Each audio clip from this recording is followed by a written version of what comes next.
میں یہ چاہتی ہوں کہ اس کتاب کا بھی پوسٹ مارٹم ہونا چاہیے، کیونکہ جو مغلظات، جو باتیں اس کتاب کے اندر موجود ہیں وہ لوگوں کے سامنے آنی چاہیے۔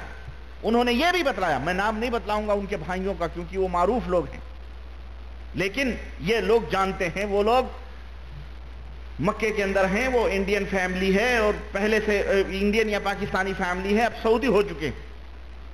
ان کے گھر میں اللہ کی فضل سے، اللہ کی توفیق سے یہ میری بہن اس وقت ایک کام کر رہی ہیں اور باقاعدہ انہیں دعوت دے رہی ہیں کہ اگر تم میں ہمت ہے تو جواب دو ان باتوں کا، ورنہ جلا دو ان کتابوں کو جو زکریا نے لکھی ہیں، جو تھانوی نے لکھی ہیں، جو اور دوسرے لوگوں نے لکھی ہیں۔ لیکن ان کے بھائیوں، وہ بتلاتی ہیں خود بھی کہ ان کے بھائیوں کو اتنی جرأت نہیں ہے کہ خود اپنی بہن سے وہ بات کر سکے۔ تو یہ اللہ عز و جل کا فضل اور اس کا احسان ہے۔ یہ کتاب میں پڑھ رہا تھا اور حیرت و استعجاب میں تھا کہ اعوذ باللہ، اس میں لکھا ہوا ہے کہ ثقالۃ القلوب، جس میں حسب الارشاد قطب الاقطاب حضرت شیخ الحدیث مولانا محمد زکریا صاحب دامت برکاتہم، یعنی ان کی زندگی ہی میں یہ کتاب لکھی گئی، یہ نہیں کہ مرنے کے بعد جس نے جو چاہا لکھ دیا، زندگی میں یہ کتاب لکھی گئی۔ کہتے ہیں سلاسل اربع کے ابتدائی اذکار و اشغال مع جمیع فوائد کے جمع کیے گئے۔ سلاسل اربع جانتے ہیں کس کو کہتے ہیں؟ سلاسل اربع یعنی نقشبندیت کے، چشتیت کے، قادریت کے، سہروردیت کے، یہ 4 سلسلے ہیں جو اہل دیوبند منسلک ہیں اور اپنے آپ کو موحد کہتے ہیں، اور یہ چاروں سلسلے اہل سنت والجماعت سے خارج لوگ ہیں۔ یہ موحد نہیں، یہ دنیا کے سڑے ہوئے بدبودار بدعتی اور مشرکانہ تعلیمات پہ مبنی ہیں یہ سلسلے، جنہوں نے قادریہ بنایا، چشتیہ بنایا، نقشبندیہ بنایا، سہروردیہ بنایا۔ استغفر اللہ۔ آج ہی میں یہ کتاب پڑھ رہا تھا جس میں بتلایا یہ گیا کہ جناب علی جو ہندوستان کے اولیاء اللہ تھے اور ایک بزرگ تھے اور جو افغانستان کے بزرگ اولیاء اللہ ہیں، ان دونوں میں مقابلہ ہوا۔ چنانچہ ایک بزرگ ہندوستان سے آئے اور افغانستان کے بزرگ کے پاس وہ گئے، تو ملاقات جب دونوں کی ہوئی تو انہوں نے کہا کہ بھائی ہندوستان کے بزرگ زیادہ طاقتور ہیں اولیاء اللہ یا افغانستان کے بزرگ زیادہ اولیاء اللہ طاقتور ہیں؟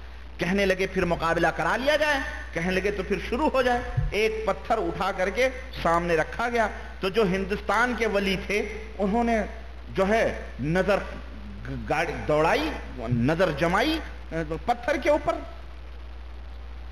اور کافی دیر تک پورے ذکر اور اشغال اور حق ہو اور نہ جانے جو صوفیت کا جو بھی وہ ہوتا ہے کرشمہ، وہ پورا انہوں نے کیا، لیکن پتھر اپنی جگہ سے نہ حرکت کیا نہ اس کے اندر کچھ۔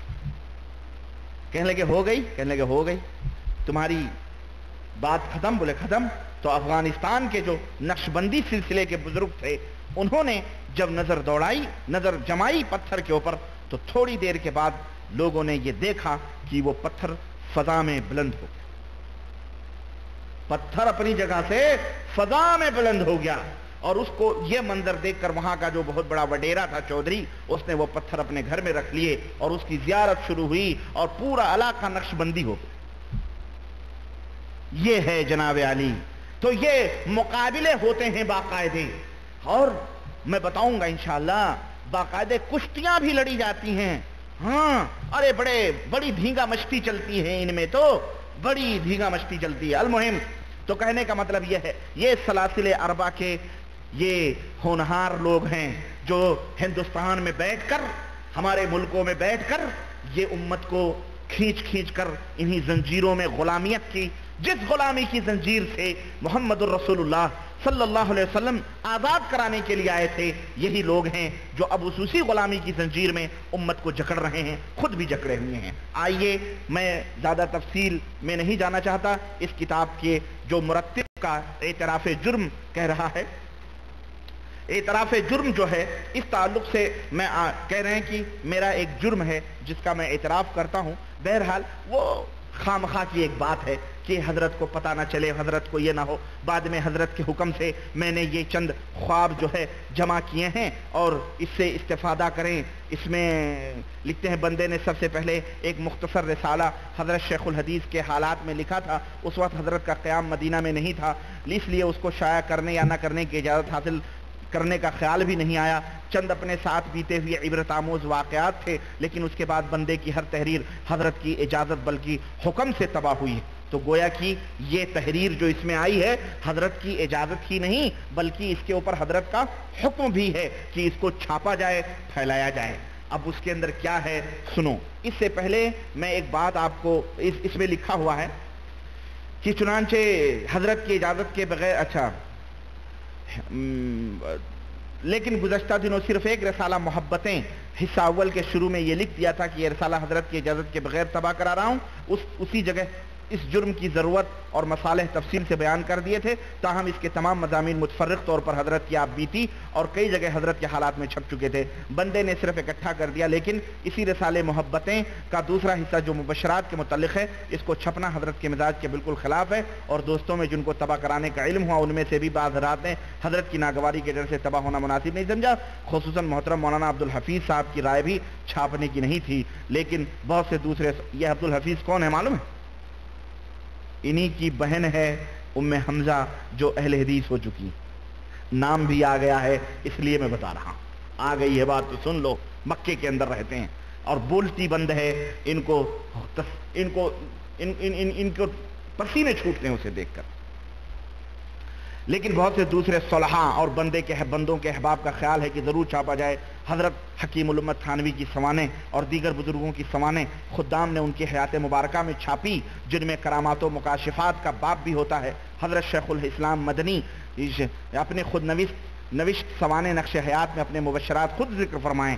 ہاں کوئی نہیں لکھا تو شیخ سیکل ہند جو ہے نا حسین احمد مدنی, انہوں نے اپنے جو کچھ خوابوں میں دیکھے تھے مبشرات خوشخبریاں وہ خود بھی چھاپی ہیں, خود لکھ کر کے. تو کہنا ہے جب بزرگوں کا یہ طریقہ رہا ہے تو ہم نے بھی اس کو چھاپ دیا ہے کہ اب اس لیے ڈر بھی رہے نا کہ دنیا تھوکے گی, دنیا کیا کہے گی, اس لیے بھی خدشہ ہے ان کو, کیونکہ اس کے اندر وہ باتیں کہی گئی ہیں کہ اللہ اللہ اللہ اللہ جس کا عقیدہ رکھنا کفر.